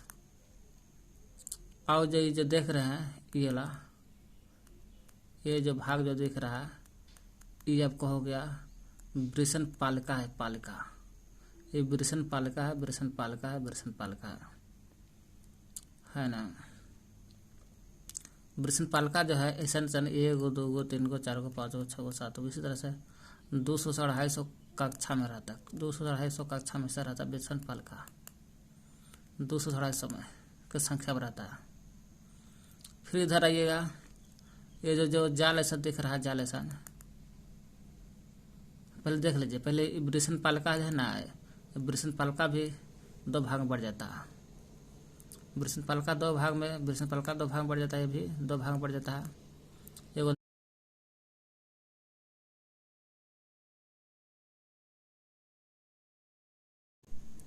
वृषण पालिका जो है, वृषण पालिका 2 भाग में बढ़ जाता है।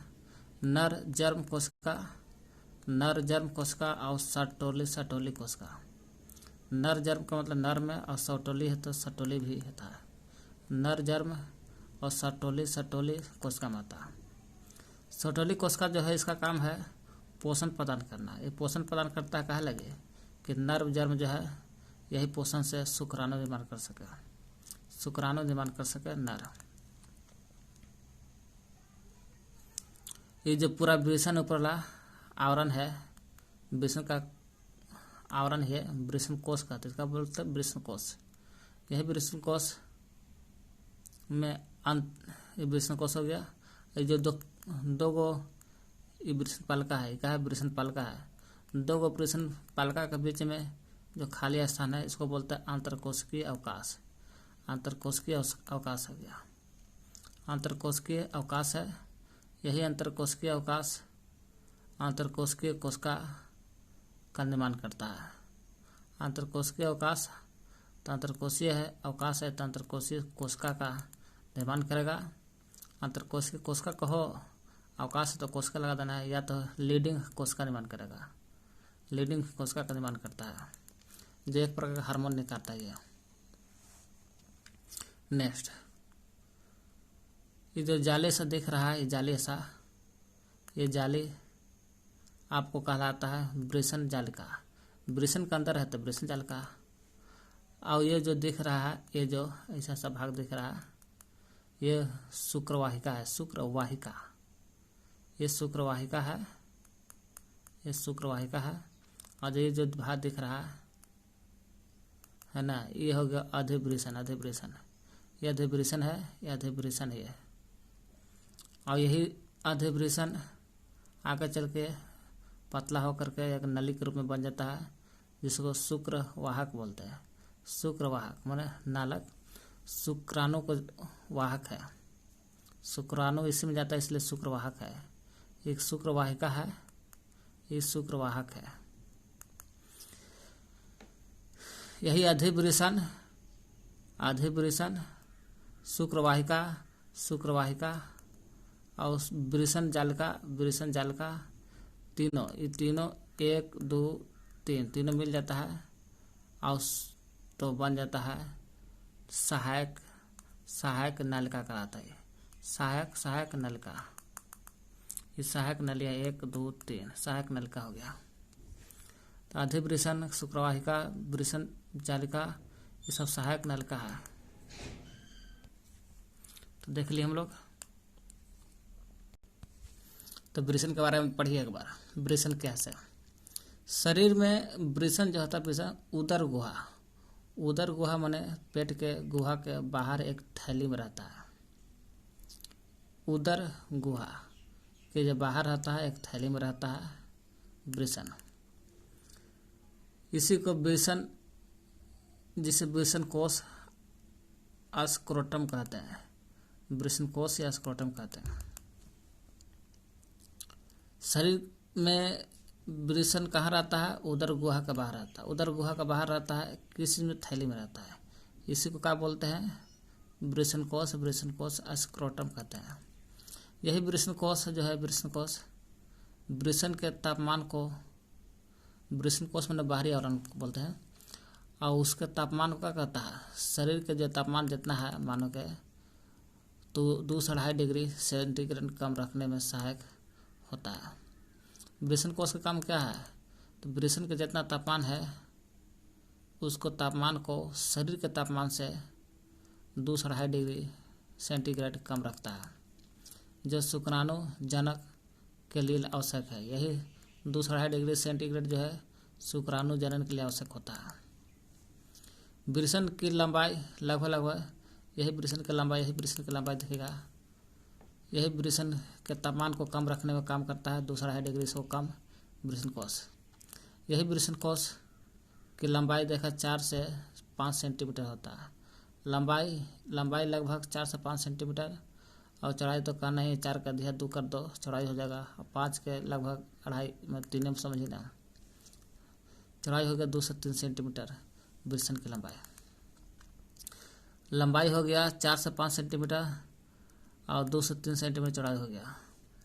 प्रत्येक वृषण, ऐसे वृषण की संख्या 2 होता है।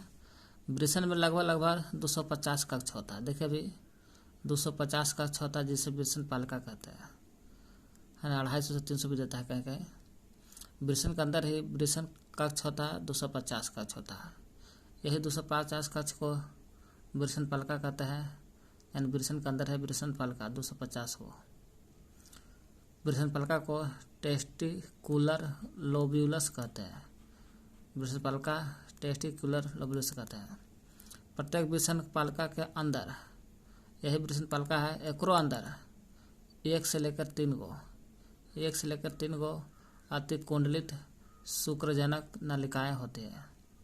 वृषण पालिका के अंदर भी 1 से लेकर 3 गो का होता है, एकदम कुंडली मरले रहता है शुक्रजनक नलिका, सेमिनिफेरस ट्यूबुलस बोलते हैं, जिनमें शुक्राणु पैदा किया जाता है। यही शुक्रजनक नलिका में शुक्राणु पैदा होता है। क्या कहता है वृषण शरीर में होता है। शरीर के वृषण जो होता है, वृषण उदर गुहा के बाहर एक थैली में रहता है, वृषण कोश कहते हैं। वृषण कोश का काम है वृषण के तापमान को शरीर के तापमान से, है ना, 250-2.5 डिग्री कम कर देना। तापमान शरीर के तापमान से कम कर देना वृषण के तापमान को। कौन करता है? वृषण कोश, इसलिए कोश में रहता है। यही 2.5 डिग्री का सेंटीग्रेड का तापमान का रखता है, क्योंकि शुक्राणु जनन के लिए करता है। इसका लंबाई, वृषण की लंबाई 4 से 5 सेंटीमीटर, चौड़ाई 2 से 3 सेंटीमीटर होता है। प्रत्येक वृषण में 2.5 कक्ष होता है। यही 2.5 कक्ष को वृषण पालिका कहते हैं, है ना। यही वृषण पालिका में 1 से लेकर 3 गो कुंडली मरले एकरा में शुक्रजनक नलिका होता है। यही शुक्रजनक नलिका से शुक्राणु पैदा होता है। वृषण पालिका जो है ये भी 2 भाग में बढ़ जाता है। चलिए आगे देखते हैं। वृषण पालिका के अंदर शुक्रजनक नलिका है, और इस शुक्रजनक नलिका 2 प्रकार से मिलता है वृषण पालिका में।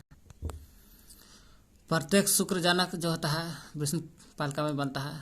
वही वृषण पालिका में प्रत्येक शुक्रजनक नलिका के भीतरी भाग 2 प्रकार की कोशिकाओं से आश्रित होते हैं। 2 प्रकार की कोशिका से आश्रित होता है, जिन्हें नर जर्म कोशिका कहते हैं।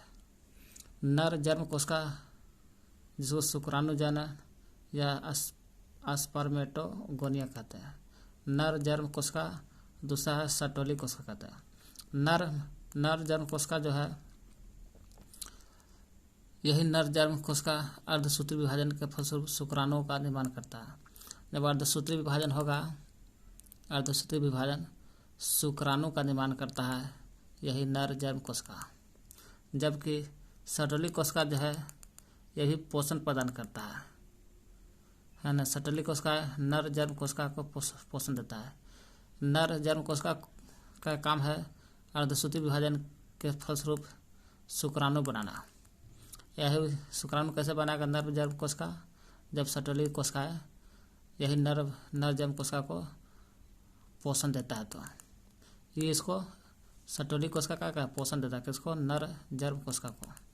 तब पोषण लेकर के अर्धसूत्री विभाजन के फलस्वरूप शुक्राणु का निर्माण करेगा नर जर्म कोशिका।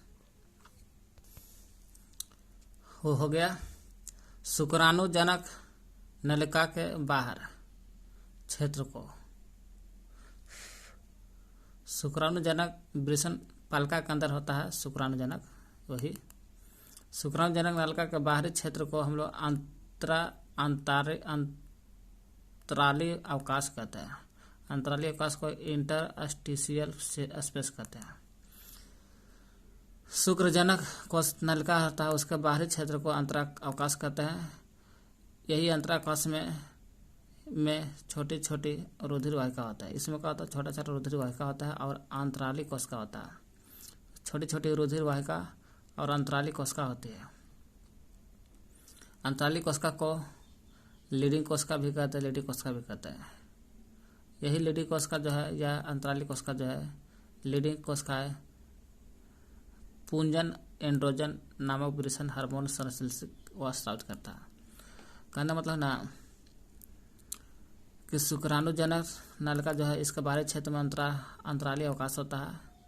अंतराली अवकाश में रुधिर वाहिका होता है और रुधिर वाहिका के अलावा अंतराली कोशिकाएं होता है। यही अंतराली कोशिकाओं को लीडिंग कोशिका भी कहते हैं। यही लीडिंग कोशिका पुंजन एंड्रोजन नामक हार्मोन वृषण हार्मोन निकालता है। वृषण हार्मोन निकालता ही यही शुक्रजनक नलिका। यही शुक्रजनक नलिका जो है ये खुलता है कहाँ? शुक्रवाहिका में। और शुक्रजनक नलिका जो है खुलता है शुक्रवाहिका में। और शुक्रवाहिका खुलता है अधिवृक्क में। फिर ये खुलता है शुक्रवाहक में। यही शुक्रवाहिका आगे जाके सब मूत्रमार्ग ये मूत्रमार्ग हो गया। शुक्रवाहिक के भाग सब एक बहुत सा भाग है, इसी को मूत्रमार्ग कहिए, है ना। ये है मूत्रमार्ग, ना ये है मूत्रमार्ग, ये वाला ये तो शुक्रवाहिक है। ये है मूत्रमार्ग, यहाँ शीशन है। तो सहायक नलिका के देखते हैं। सहायक नलिका शुक्रजनक नलिका। सहायक नलिका में भाग आता है शुक्रजनक नलिका, शुक्रवाहिका और अधिवृषण। शुक्रजनक नलिका वृषण जलिका के माध्यम से शुक्रवाहिका में खुलती है। शुक्रजनक नलिका जो है किसके माध्यम से? वृषण जलिका के माध्यम से शुक्रवाहिका में खुलती है। यह शुक्रवाहिका अधिवृषण में खुलता है। शुक्रवाहिका अधिवृषण में और अधिवृषण शुक्रवाहक में खुलता है। शुक्रजनक नलिका वृषण जलिका के माध्यम से शुक्रवाहिका में, शुक्रवाहिका अधिवृषण में, अधिवृषण शुक्रवाहक में खुल जाता है। अधिवृषण वही अधिवृषण शुक्रवाहक की ओर बढ़ता है, शुक्रवाहक के बढ़ता है और उदर की ओर ऊपर जाती है, पेट की ओर ऊपर जाती है और मूत्राशय के ऊपर की ओर लूप बनाती है। मूत्राशय के ऊपर लूप बनाती है। ये नलिकाएं वृषण से प्राप्त शुक्राणु का भंडारण या मूत्रमार्ग से बाहर स्थानांतरित करती है। मूत्रमार्ग क्या है? मूत्राशय से जब निकलता है मूत्र तो पुरुष के शीशन पेनिस के माध्यम से होता हुआ गुजरता है बाहर की ओर, एक छिद्र के रूप में खुलता है, जिसे छिद्र का नाम मूत्राशय मुख कहते हैं या यूरेथ्रा मिएटस बोलते हैं। मूत्राशय मुख कहते हैं उसको। बाह्य जननेंद्रिय कौन कौन है? तो बाह्य जननेंद्रिय में आता है शीशन जो है पेनिस मूत्र की बाहरी जननेंद्रिय है। मूत्र का बाहरी जननेंद्रिय शीशन है। यह विशेष प्रकार के ऊतक का बना होता है। शीशन ऊतक का बनता है, लेकिन विशेष प्रकार का ऊतक का बना होता है। ये जो शीशन उद्घर्षण में सहायता प्रदान कर बीज सेचन को सुगम बनाता है। बीज सेचन जब होता है पुरुष को महिला में जाता है, सेचन के द्वारा ही जाता है। सेचन का अंतिम वर्धित भाग सेचन मुंड ग्लास पेनिस कहते हैं।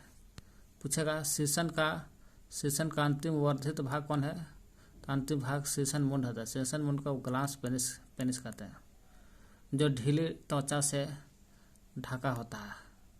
तो ढीली त्वचा से ढका रहता है सेचन मुंड, जो सेचन का अंतिम भाग है। और ढीली त्वचा से ढका रहता है, जिसे अग्रच्छेदक जो त्वचा से ढांचल रहता है, ढीली त्वचा से जो ढांकल रहता है उसको अग्रच्छेद या फोर स्किन कहते हैं। अग्रच्छेद फोर स्किन कहते हैं उसको। यहाँ थोड़ा सा हम लोग गलती कर दिए थे। शुक्राशय की संख्या 2 है। ये शुक्राशय है, शुक्राशय की संख्या 2 है। शुक्राशय की संख्या 2 है। हम पुरस्थ ग्रंथि एगो है। ये जो पुरस्थ ग्रंथि है ये क्या है, पुरस्थ ग्रंथि है जो एगो है। पुरस्थ ग्रंथि एगो है, एगो। और वल्वो यूरेथ्रल दूगो है। वल्वो यूरेथ्रल जो यूरेथ्रल दूगो है, वल्वो यूरेथ्रल दूगो है। अब ये तीनों को शुक्राशय, पुरस्थ ग्रंथि, वल्वो यूरेथ्रल को मिलाते हैं तो सहायक ग्रंथि है। अंतिम भाग सेचन का अंतिम भाग है, इसको मुंड बोलते हैं। सेचन मुंड है। ये क्या है, ये सेचन मुंड हो गया। सहायक ग्रंथियां। सहायक ग्रंथि में देखिएगा इन ग्रंथियों का स्राव शुक्रिय प्लाज्मा यानी सेमिनल प्लाज्मा कहते हैं। शुक्रिय प्लाज्मा का निर्माण करता है। सहायक ग्रंथि किसका निर्माण करता है, शुक्रिय प्लाज्मा का। यही शुक्रिय प्लाज्मा सहायक ग्रंथियां शुक्रिय प्लाज्मा बनाता है। यही शुक्रिय प्लाज्मा फ्रक्टोज कैल्शियम कुछ एंजाइम से भरपूर होता है। पूछेगा सहायक ग्रंथियां किसका निर्माण करता है, तो शुक्रिय प्लाज्मा का स्राव करता है। यही शुक्रिय प्लाज्मा किस चीज़ का भरपूर है, तो फ्रक्टोज इसमें रहता है। इसमें फ्रक्टोज रहता है, कैल्शियम भी रहता है, और कुछ एंजाइम भी रहता है शुक्रिय प्लाज्मा में। सहायक ग्रंथियां का दूसरा भाग है शुक्रिय प्लाज्मा के अलावा अगला है वल्वो यूरेथ्रल ग्रंथियां। वल्वो यूरेथ्रल ग्रंथियां है। यही वल्वो यूरेथ्रल ग्रंथियां का स्राव मैथुन के दौरान सेचन में, जब मैथुन करते हैं तो सेचन में स्नेहन लुब्रिकेशन प्रदान करने में भी सहायता करता है ना। सहायक ग्रंथियां का भाग है वल्वो यूरेथ्रल ग्रंथियां। जब मैथुन मारते हैं तो उसमें स्नेहन लुब्रिकेशन के रूप में देता है ये वल्वो यूरेथ्रल ग्रंथि।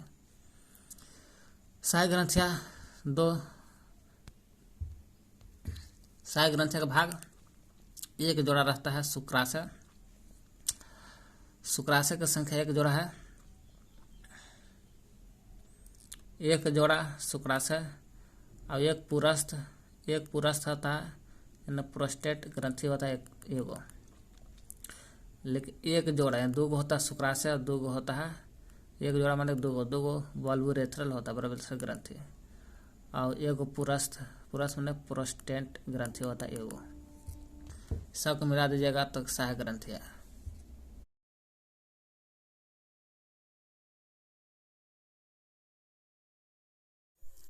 मादा जनन तंत्र क्या है? देखिए मादा जनन तंत्र के भाग कौन कौन है सुनिए।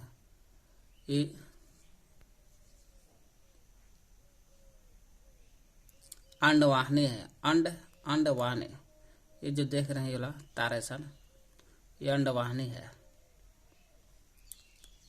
अंडवाहिनी को बोलते हैं फाइलोपियन ट्यूब बोलते हैं। ये अंडवाहिनी का ही है या फाइलोपियन ट्यूब का ही इसको है ना। ये अंडाशय है। अंडाशय इधर जो गोल दिख रहा है ये अंडाशय। अंडाशय में ही अंडाणु होता है। ये जो देख रहे हैं ये लोग पूरा, ये जो पूरा भाग है ये आपको फाइलोपियन ट्यूब हो गया। ये हो गया फाइलोपियन ट्यूब कह रहे हैं गर्भाशय। फाइलोपियन ट्यूब तो ऊपर है, ये गर्भाशय है। ये जो देह है ग्रीवा, ये जो देख रहे हैं ये वाला, ये सब ग्रीवा है। ग्रीवा योनि, ये सब योनि है। ये सब क्या है? योनि। तो अंडाशय दो को होता है, एक इस साइड एक इस साइड।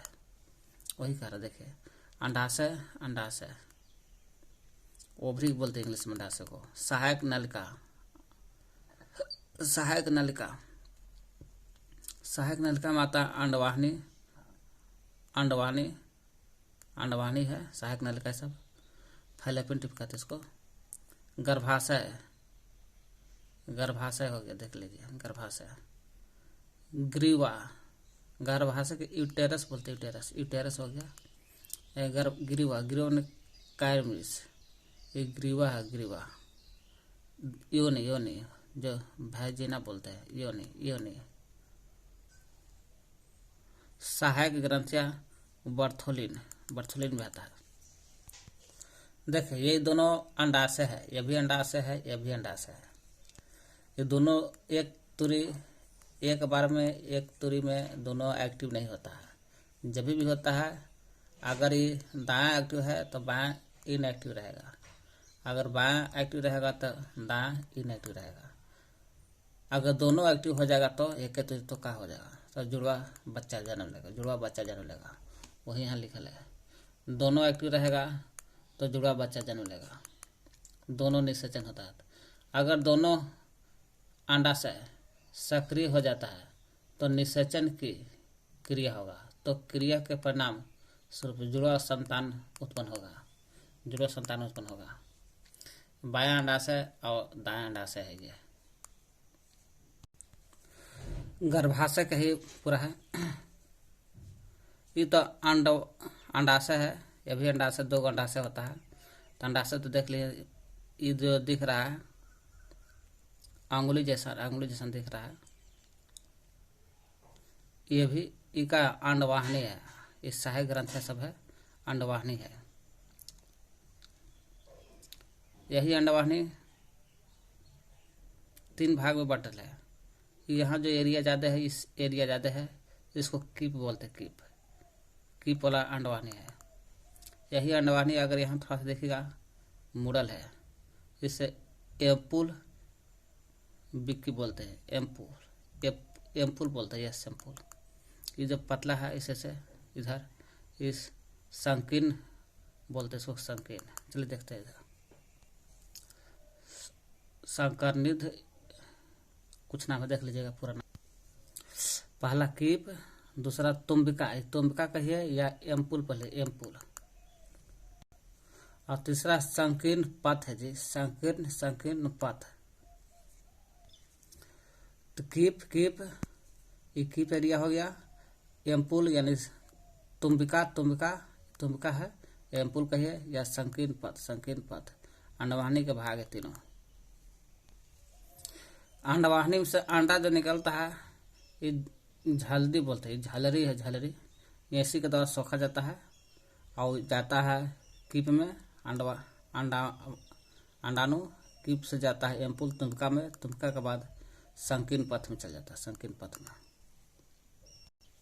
ये गर्भाशय है, उल्टा त्रिभुज जो कुछ देखने में लग रहा है, ये गर्भाशय है। गर्भाशय इधर ग्रीवा है, गर्भाशय कहाँ खुलता है, ग्रीवा में, और ग्रीवा के बाद फिर योनि में खुलता है, योनि नीचे आ जाता है। ये गर्भाशय है, गर्भाशय खुलता है ग्रीवा में, ग्रीवा खुलता है फिर जाके योनि में। सहायक ग्रंथियां किसे कहते हैं, सहायक नलिकाएं हैं, सहायक नलिकाएं। अंडवाहिनी, डिम्ब वाहिनी को अंडवाहिनी, अंडवाहिनी को डिम्ब वाहिनी बोलते हैं, जो दो होता है। लेकिन यहाँ अंडवाहिनी नलिका है और डिम्ब वाहिनी नलिका है, नली है। फिलिपिन ट्यूब की बात हो रहा है, नलिका। गर्भाशय तथा योनि मिलकर स्त्री सहायक नलिकाएं बनाते हैं।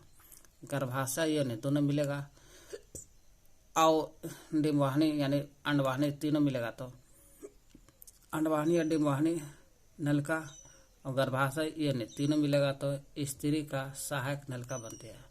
प्रत्येक डिम्ब वाहिनी नली लगभग, डिम्ब वाहिनी जो नली है लगभग इसका लंबाई देखिएगा, अंडवाहिनी की लंबाई यानी फिलिपिन ट्यूब का लंबाई 10 से 12 सेंटीमीटर लंबी होता है, 10 से 12 सेंटीमीटर लंबा होता है, जो प्रत्येक अंडाशय की परिधि से चल करके, अंडाशय की जो परिधि है झिल्लीदार वहां से चल करके गर्भाशय तक पहुंचता है। गर्भाशय, इसे बच्चादानी भी बोलते हैं। गर्भाशय को बच्चादानी बोलते हैं क्योंकि बच्चा यही जन्म माने विकास होता है, इसलिए गर्भाशय को बच्चादानी भी कहते हैं। गर्भाशय का आकार उल्टी रखी गई नाशपाती जैसा होता है, माने उल्टी त्रिभुजाकार कहिए या नाशपाती जैसा होता है। गर्भाशय एक पतली ग्रीवा द्वारा योनि में खुलता है। गर्भाशय देखें, गर्भाशय योनि पतली ग्रीवा द्वारा, गर्भाशय कहिए पतली ग्रीवा द्वारा जाके योनि में खुलता है। गर्भाशय ग्रीवा, ग्रीवा से योनि में खुलता है। ग्रीवा गुहा को, ग्रीवा की जो गुहा है वो गुहा को ग्रीवा नाल कहते हैं। ग्रीवा गुहा को ग्रीवा नाल या सर्वाइकल कैनाल कहता है। सर्वाइकल नहीं कहता, कैनाल कहते हैं। यही सर्वाइकल कैनाल की यह ग्रीवा नाल जो है योनि के साथ मिल जाता है। योनि के साथ मिल करके जन्म नाल बनाता है। जन्म नाल बर्थ कैनाल कहते हैं इसको। गर्भाशय की भित्ति ऊतकों को 3 परत वाली होता है। गर्भाशय का जो भित्ति है ये भी 3 परत में बटल है। एक परिगर्भाशय, गर्भाशय की जो भित्ति है त्रिभुजाकार रहता है उल्टा, वो 3 भाग में बटल रहता है। परिगर्भाशय, परिगर्भाशय को बोलते हैं पेरीमेट्रियम, पेरीमेट्रियम। गर्भाशय पेशी स्तर, परिगर्भाशय और गर्भाशय पेशी, पेशी स्तर जो मायोमेट्रियम बोलते हैं। गर्भाशय पेशी स्तर मायोमेट्रियम। गर्भाशय अंतःस्तर, अंतःस्तर एंडोमेट्रियम।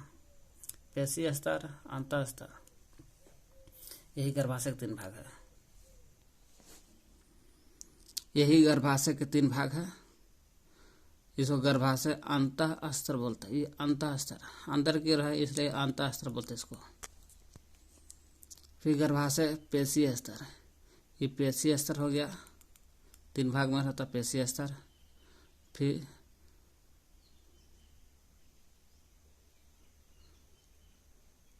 कौन सा भाग देखिए, फिर तीसरा ये है होगा, तीसरा देख लीजिएगा ना। ये बाह्य स्तर हो गया, ये बाह्य स्तर बाहरी वाला स्तर है।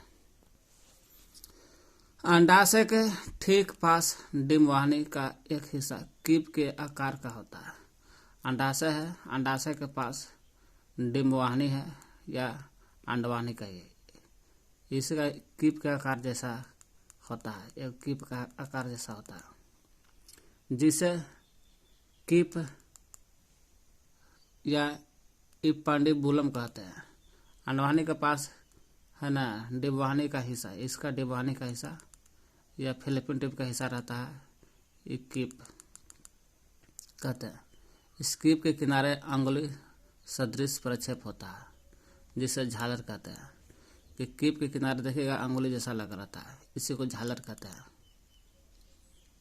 अंडोत्सर्ग के दौरान अंडाशय से उत्सर्जित अंडाणु को संग्रह करने में इस झालर का सहायता होता है। अंडाशय से जब अंडाणु निकलता है तो अंडाणु को झालर ही इसको पकड़ के रखता है। कीप आगे चलकर अंडवाहिनी के एक चौड़े भाग में खुलता है, जिसे तुम्बिका कहते हैं। यही कीप का है ना, आगे चलकर अंडवाहिनी का एक चौड़ा भाग है। यही कीप आगे चलकर चौड़ा भाग में खुलता है, जिसे तुम्बिका कहते हैं, यानी एम्पुला कहते हैं इंग्लिश में। एम्पुला या तुम्बिका कहिए। अंडवाहिनी का अंतिम भाग संकीर्ण पथ इम्पतम्स में एक संकीर्ण अंडवाहिनी ल्यूमेन होती है, जो गर्भाशय के जोड़ा होती है। संकीर्ण पथ भी आगे चल के खुले, जैसे संकीर्ण पथ हो गया। बाह्य जननेंद्रिय, बाह्य जननेंद्रिय क्या है? तो जघन सेल होता है, जघन सेल जिसे मॉस फ्यूबिस बोलते हैं। जघन सेल माने जांघ में जो सेल होता है मॉस फ्यूबिस होता है। फिर बृहद भगोष्ठ, बृहद भगोष्ठ या labia majora, majora labia majora या बृहद भगोष्ठ। तीसरा है लघु भगोष्ठ, बृहद हो गया ये लघु भगोष्ठ। मेजोरा का जब माइनोरा, माइनोरा कहते हैं। बृहद भगोष्ठ, लघु भगोष्ठ। भगसेक क्लाइटोरस, भगसेक क्लाइटोरस। घासामय ऊतकों से बनी एक गद्दी सी होती है। जघन सेल या मॉस फ्यूबिस जो होता है वसा ऊतक से बना रहता है, एक गद्दी सी जैसा लगने में लगता है।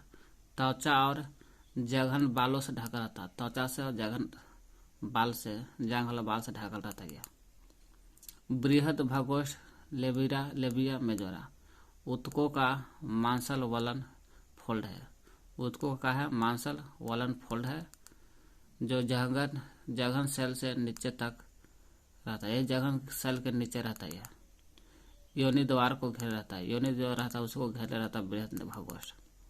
लघु भगोष्ठ क्या है? माइनोरा। यह ऊतकों का एक जोड़ा वलन होता है, ऊतक का एक जोड़ा रहता है लघु वाला। यह बृहद भगोष्ठ के नीचे से रहता है, बृहद भगोष्ठ के नीचे ही है लघु। भागसेक क्लाइटोरिस एक छोटी सी अंगुली जैसे होता है, छोटी सी अंगुली जैसा दिखता है यह भागसेक, जो मूत्र द्वार के ऊपर दो गो बृहद भगोष्ठ के ऊपरी मिलन बिंदु पास स्थित होता है। योनि छद को बोलते हैं इंग्लिश में हाइमन, जिसको कहते सील यानी योनि छद हाइमन। योनि का द्वार प्राय एक पतली झिल्ली से आंशिक रूप से ढका रहता है, वही पतली झिल्ली को कहते हैं योनि छद या हाइमन कहते हैं। यह पहले मैथुन संभोग के दौरान फट जाता है और ब्लड भी आता है। हालांकि यह आवरण कभी कभी तेज धावक या अचानक गिरने से भी फट जाता है, साइकिल चलाने से, खेल खेलने से भी, कूद के सक्रिय भागीदारी से भी फट जाता है। कुछ औरतों को योनि छद संभोग के बाद भी बना रहता है, कुछ स्त्री के है संभोग के बाद भी योनि छद बना रहता है, हाइमन बना रहता है। इसलिए योनि छद होने है तब पर भी और ना है तब पर भी किसी स्त्री के कौमार वर्जिनिटी या यौन अनुभव का वास्तविक सूचक नहीं बता सकता है, नहीं माना जाना चाहिए।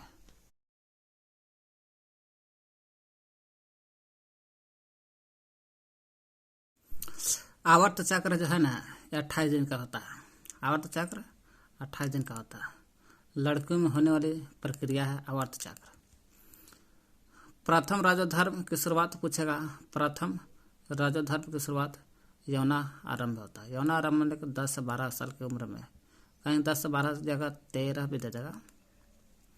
यही समय प्रथम राजोधर्म की शुरुआत यौना आरंभ में 10 से 12 वर्ष के शुरू में होता है, जिसे राजोदर्शन या मोनार्क के बोलते हैं। मोनार्क यह आवर्त चक्र राजोधर्म 50 वर्ष की आयु में लगभग बंद होता है। शुरुआत होता है यौना आरंभ यानी 10 से 12 वर्ष में, अब बंद होता है 50 वर्ष की आयु में, राजोधर्म खत्म होता है। इस स्थिति को राजोनि वृत्ति जब बंद होता है, शुरुआत होता है राजोदर्शन मेनार के बोलते हैं। जब बंद होता है 50 साल की उम्र में राजोधर्म, तो उसको बोलते हैं राजोनि वृत्त बोलते हैं। राजोनि वृत्त मेनी पॉज बोलते हैं। राजोधर्म तभी होता है जब निषेचन नहीं होता। निषेचन हो गया तो समझ के राजोधर्म नहीं होगा। राजोधर्म की अनुपस्थिति गर्भ धारण की संकेत है। समझिए राजोधर्म नहीं आ रहा तो समझ के आप गर्भ धारण हो गया है ना। यदि इसके अन्य कारण भी हो सकता है। राजोधर्म नहीं आ रहा तो पहला कारण है कि चाहे तो आप गर्भ हो गए, या तो फिर हो सकता है कि तनाव में है या निर्बल स्वास्थ्य है, आप स्वास्थ्य उतना नहीं है, इसके कारण भी हो सकता है कि नहीं आता है। रक्तस्राव 3 से 5 दिन तक रहता है। राजोधर्म में रक्तस्राव होता है 3 से 5 दिनों तक जारी रहता है। गर्भाशय से इस रक्त का कारण गर्भाशय की अंतःस्तर परत या उसकी रक्तवाहिनी नष्ट होता है। गर्भाशय से क्या होता है? रक्तस्राव निकलता है। रक्तस्राव का कारण है कि गर्भाशय में अंतःस्तर परत होता है। यही अंतःस्तर परत या उसकी रक्तवाहिनी होता है, ये नष्ट होता है, जिस कारण गर्भाशय से 3 से 5 दिन तक रक्त आता है, जो एक तरल के रूप में धारण करता है और योनि से बाहर निकलता है ब्लड।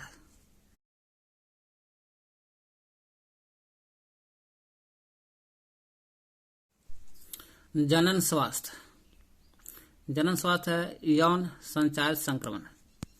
यौन में सेक्स करते समय जो संचारित होता है, यौन संचारित संक्रमण जीवाणु विषाणु से होने वाला रोग होता है। कोई भी रोग या संक्रमण मैथुन के द्वारा संचारित होने पर फैलता है। मैथुन में सेक्स करते समय उसे संचारित संक्रमण कहा जाता है। जैसे सुजाक गोनोरिया, सुजाक रोग गोनोरिया, सिफिलिस, जननिक हर्पिस, लैंगिक मत्स्य, सर्वाधिक घातक HIV एड्स। सुजाक गोनोरिया, सिफिलिस, जननिक हर्पिस, लैंगिक मत्स्य, सर्वाधिक घातक HIV एड्स। ये सब जनन स्वास्थ्य यानी यौन संचारित संक्रमण रोग है सब। प्राकृतिक विधि से भी हम लोग यौन संचारित रोग को रोक सकते हैं, ताकि गर्भाशय भी हो और रोग भी ना हो। बाह्य स्खलन एक अन्य विधि है। प्राकृतिक विधि में बाह्य स्खलन, जिसमें पुरुष क्या करेगा ना, साथी को संभोग करते समय बीज को, स्पर्म को स्खलन से ठीक पहले स्त्री की योनि से अपना लिंग बाहर कर देगा, और लिंग बाहर कर देगा तो बीज अंदर नहीं जाएगा, तो बीज सेचन से बच सकता है। इसी कारण न रोग होगा और न ही बच्चा पैदा होगा। बैरियर विधि से भी होता है, जैसे कॉन्डम निरोध ये पुरुष लगाता है। और ये डायफ्राम गर्भाशय ग्रीव टोपी और तथा वाल्ट ये सब महिला लगाती है, जो बच्चा होने से रोकता है। क्रीम, जेली, फोम नहीं है, क्रीम भी, जेली भी, फोम।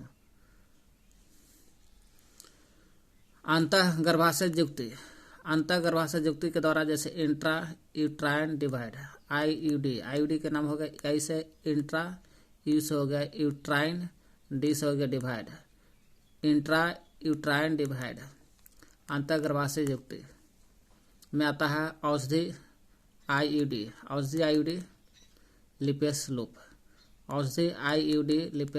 लूप, तांबा मोचक IUD, औषधि IUD और तांबा मोचक IUD, जिसको कहते हैं copper T7 multiload 375 copper T7 multiload 375 copper T.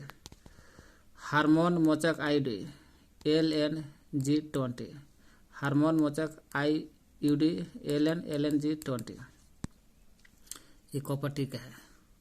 इसे बचा जा सकता है ना, गर्भाशय गर्भ होने से रोक सकते हैं। शल्य क्रिया विधि को हम लोग बंधकरण भी बोलते हैं। इसे भी बच्चा को रोका जाता है। शल्य क्रिया विधि या नसबंदी कहिए या बंधकरण कहते हैं। यह उनके लिए है जिन्हें गर्भाशय नहीं चाहिए, गर्भावस्था नहीं चाहिए, वे इसे अस्थायी माध्यम के रूप में चाहते हैं। इन क्रियाओं को नसबंदी के नाम से जानते हैं। पुरुषों के लिए शुक्रवाहक उच्छेदन वॉसेक्टोमी, शुक्रवाहक में चीरा मारकर छोटा सा भाग काटकर बांध दिया जाता है। पुरुषों के लिए ऐसे तो नसबंदी पुरुष के लिए, महिला के लिए है शल्य क्रिया विधि, और पुरुषों के लिए शुक्रवाहक उच्छेदन बोलते हैं। शुक्रवाहक उच्छेदन में वॉसेक्टोमी, इसमें शुक्रवाहक जो रहता है नली, उस नली को, पुरुष वाला शुक्रवाहक जो नली रहता है उसको चीरा मार देते हैं और छोटा सा भाग काट के बांध देते हैं। और महिलाओं के लिए डिम्बवाहिनी बोलते हैं, डिम्बवाहिनी। इस शुक्रवाहक उच्छेदन का है, एक तरह से नसबंदी होगी, नसबंदी। पुरुष के लिए शुक्रवाहक उच्छेदन बक्सोटोमी, महिला के डिम्बवाहिनी नल का उच्छेदन ट्यूबेक्टोमी बोलते हैं, ट्यूबेक्टोटोमी। पुरुष के नसबंदी को वॉसेक्टोटोमी, महिला के नसबंदी को ट्यूबेक्टोटोमी। इसमें भी चीर मार करके डिम्बवाहिनी नल का उच्छेदन ट्यूबेक्टोमी है। डिम्बवाहिनी है तो डिम्बवाहिनी नलिका को काट करके बांध देते हैं तो नसबंदी हो गया। शुक्रवाहक तो शुक्रवाहक वाहक के नली को बांध कर काट करके बांध देते हैं तो शुक्रवाहक उच्छेदन वॉसेक्टोटोमी। और दोनों मिल जाएगा तो शल्य क्रिया विधि, नसबंदी या बंधकरण कहते हैं दोनों को। संक्रमण से अगर पूरी तरह से बचना चाहते हैं तो उसको पालन करना कुछ नहीं। जैसे अनजान व्यक्ति से न मिले और बहुत से व्यक्ति के साथ यौन संबंध न रखे, सेक्स न करे। मैथुन के समय जब सेक्स होता है तो उस समय कॉन्डोम का इस्तेमाल करें। कोई आशंका हो तो तुरंत ही बहुत प्रारंभिक जांच के लिए किसी योग्य डॉक्टर से मिले और रोग का पता चले तो तुरंत इसका इलाज करें तब जाकर संक्रमण से बच सकते हैं।